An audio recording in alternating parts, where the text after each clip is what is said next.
But हम लोग आपको बताएं कि उस्मान खलील जो है वो गुजरावाला में है और वो रेसलर इनाम भट्ट से उन्हें गुफ्तगू की है। And it's not about wrestling, it's about that wrestling match जो 7:30 बजे खेला जाएगा पाकिस्तान वर्सेस इंडिया का। तो उस पर उनके क्या नई ख्वाहिशात है पाकिस्तान टीम के लिए, आइए देख लेते हैं। उस्मान खलील की तरफ चलते हैं। जी, इस वक्त रूस में पाकिस्तान इंटरनेशनल रेसलर इनाम भट्ट साहब मेरे साथ मौजूद है, जिनका दावा है कि अगर आजम खां 3 माह उनके पास आकर ट्रेनिंग करे तो वो उनका वजन 30 से 35 किलो कम कर सकते हैं। जी बिल्कुल, अगर वो हमारे पास आते हैं और यहाँ पर आके 3 माह हमारे साथ ट्रेनिंग करते हैं तो ये बहुत ज़बरदस्त होगा, उनकी फिटनेस वापस आ जाएगी और वो अपना 30 से 35 किलो वजन कम कर सकते हैं। 2 ही चीज़ें मेन है कि एक तो हमारा जो ट्रेनिंग का जो प्रोग्राम है वो तकरीबन 5 से 6 घंटे डेली के हमारे सेशन होते हैं और इसके साथ साथ डाइट को कंट्रोल करना होता है। अगर वो ट्रेनिंग करें और डाइट को कंट्रोल करें तो डेफिनेटली हम 3 माह के अंदर उनका 30 से 35 किलो वजन। अच्छा, वो बाकी पहलवानों के साथ आके यहाँ पर ट्रेनिंग करेंगे, उनको आप तमाम जो अपनी पहलवानी ट्रेनिंग देंगे? देखें, इसमें हम उनकी फिटनेस पे सारा काम करेंगे। हम उनको दाव पेश में नहीं करवाएंगे क्योंकि इससे उनको इंजरीज के चांसेस ज़्यादा हो सकते हैं। हम उनको फिजिकल फिटनेस करवाएंगे जिसके साथ वो अखाड़े में आके कसरत करेंगे और इसके साथ साथ कुछ जिम ट्रेनिंग करवाएंगे और उनकी डाइट को बेहतर करेंगे जिससे इंशाल्लाह उनका वजन डेफिनेटली कम होगा। अच्छा, तो हम देखते हैं कि पावर हिटर है वो और बहुत बड़े छक्के मारते हैं, तो क्या उनमें कमजोरी तो नहीं आ जाएगी? क्या वो उसके बाद पावर हिटर रहेंगे? जी डेफिनेटली पावर हिटर रहेंगे अगर हम उनकी डाइट को अच्छे से मैनेज करेंगे और उनकी ट्रेनिंग पर फोकस करेंगे। अगर आप वेट को रिड्यूस करते हैं ट्रेनिंग के साथ तो डेफिनेटली आपकी पावर को कोई फर्क नहीं पड़ता।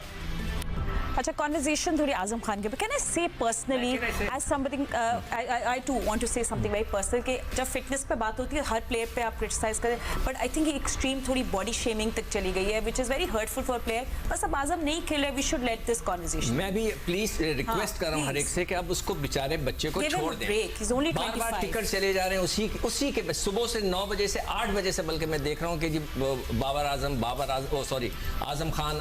आजम खान अभी तक वो चल रहा है। ना करें। मैं आपको एक स्टोरी सुनाता हूँ। जब हम खेलना शुरू किया था तो फजल महमूद हमारे फास्ट बॉलर होते थे, आप लोग सब जानते हैं, दुनिया का मतलब पाकिस्तान के सबसे बड़े बॉलर समझे। उन्होंने कहा कि मैं झारा पहलवान को फास्ट बॉलर बना दूंगा इसलिए कि वो बहुत तगड़ा है।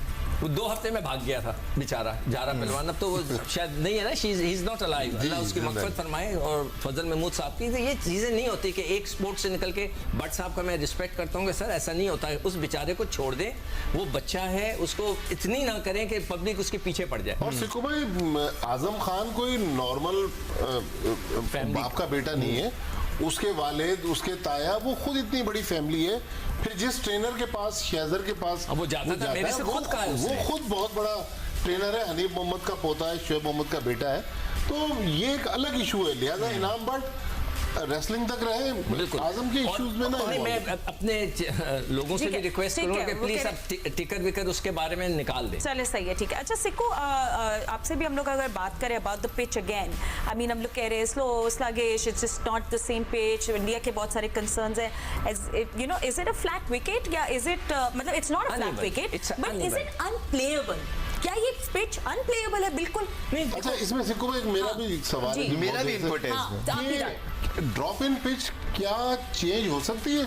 आईसीसी ने कहा ना कि हम उसको बेहतर बनाने की कोशिश कर रहे हैं। चलिए मैं ड्रॉप इन पिच बताता हूँ। मेरे लिए ड्रॉप इन पिच क्या है। एक शख्स अगर विग लगा ले, that is a drop in pitch. तो वो विग लगाता है जब बंदा, तो थोड़ी देर के लिए खूबसूरत हो जाता है, मगर वो विग होती है और सबको हकीकत पता होती है कि इसने विग पहनी हुई है। तो drop in pitch is like a wig, आपने लाके उसको उतार दी। मैंने अपनी ज़ाती तौर पे जब ऑस्ट्रेलिया में मैं जब गया था और मैं वहाँ पर, मेरे सामने जब वो ड्रॉप इन पिच लगा रहे थे तो टीम चले गई थी। मैंने कहा नहीं, मैं रुकूंगा, मैं देखना चाहता हूँ कि ये क्या होता है। वो लेकर आ गए थे। तो इस तरह का सांचा होता है, 2 सांचे होते हैं जिसके अंदर जो है फ्रेम होता है और उसके अंदर पिच बनकर आई और उन्होंने इस तरह करके लगाया और बीच में से उसको जोड़ के और पूरे चारों तरफ, पता ही नहीं चला कि ये बाहर से लाए। तो मैंने उससे पूछा कि ये कितने दिन लास्ट करती है? उसने कहा ये देखें, ये सांचा है नीचे, तो ये सॉइल की, इसमें जिंदगी नहीं है, तो हम इसको फिर निकाल के ले जाएंगे, फिर उसको अपनी फैक्ट्री जो उसको कहते हैं वो, या उसको what ever they call it, वहाँ रखेंगे, दोबारा इसमें पानी डालेंगे, रोलिंग करेंगे, उसको जिंदा करेंगे, फिर ले जाके दूसरी जगह लगाएंगे।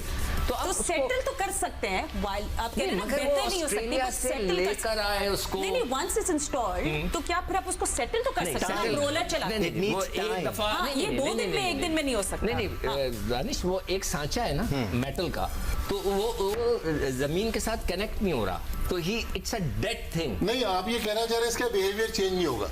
नहीं, बिहेवियर डेड होती चली जाएगी। डेड हो जाएगी मतलब बेहतर नहीं होगी ना? कभी बेहतर हो नहीं सकती ना। आईसीसी ने कहा ना कि हम बेहतर करने की तो हम भी कोशिश कर रहे हैं। कोशिश कर रहे हैं। तो उसने क्या बोला रोहित शर्मा ने कि मैंने जब क्यूरेटर से पूछा था आप क्या कर रहे हैं बेहतर करने के लिए, तो उसने बोला आई एम कंफ्यूज। तो रोहित शर्मा ने बोला कि वो कंफ्यूज है तो हम भी तो कंफ्यूज। कल वाले मैच में 103 रन बनाए नेदरलैंड ने। साउथ अफ्रीका ने, वो भी मिलर ने जाके मैच जितवाया। इसका मतलब रुका रहा। अब इसमें बहुत ज्यादा इंप्रूवमेंट के चांस नहीं है इस पिच के But do you behaviour. have to agree क्या मैच खेला गया कल? बिल्कुल I बहुत अच्छा couldn't मैच take था, my eyes off फंसा that मैच था। आप match. कह रही थी ना फातिमा मुश्किल पिच है, ये डेंजरस पिच है, ये डेंजरस पिच है। मुश्किल पिचेस वेस्ट इंडीज में भी आपको नजर आएगी। Of कल जो course. ऑस्ट्रेलिया Short इंग्लैंड का ball मैच था वो थोड़ा सा, जब आप नया बैट्समैन आ रहा था तो उसके लिए इतना आसान नहीं था थ्रू द लाइन शॉट खेलना, थोड़ा सा फंस के आ रहा था बॉल, लेकिन फिर भी वहां पर 200 रन बने एक इनिंग में। यहाँ मसला ये है कि एक एग्जैक्ट पॉइंट पे बॉल पिच होता है, एक टोस तक रह जाता है और एक सर के ऊपर से चले जाता है। That's what makes it impossible to play on this pitch. यही वजह है कि ज्यादा कंट्रोवर्सी क्रिएट हो रही है कि प्लेयर्स के लिए खतरा है। जख्मी होने का भी बिल्कुल, रोहित शर्मा को बॉल लगी, पंत को बॉल लगी। इसके बाद पाकिस्तान के बाद 3 मैच और हैं इस पिच के ऊपर। 3 मैच और हैं। पाकिस्तान कनाडा का है। अभी मैं सिर्फ एक ही मैच के बारे में सोचना चाह रही हूँ। यहाँ सवाल ये भी है मेरा कि क्या आईसीसी अपने आप को डिमेरिट पॉइंट देगा, क्योंकि आईसीसी ने तैयार की है ये पिच। Well, let's not नहीं, go उनका there idea yet. But actually- anyway, we take a break. Gentlemen, let's talk over this. हम ब्रेक ले लेते हैं। ब्रेक में हम लोग आपस में बात करते हैं about points and deducting points. Pakistan versus India 7:30 बजे हमारी conversation is getting warmer और न्यूयॉर्क में बारिश की भी prediction है। Can you imagine कि सब इन एक्शन में आ गए हैं?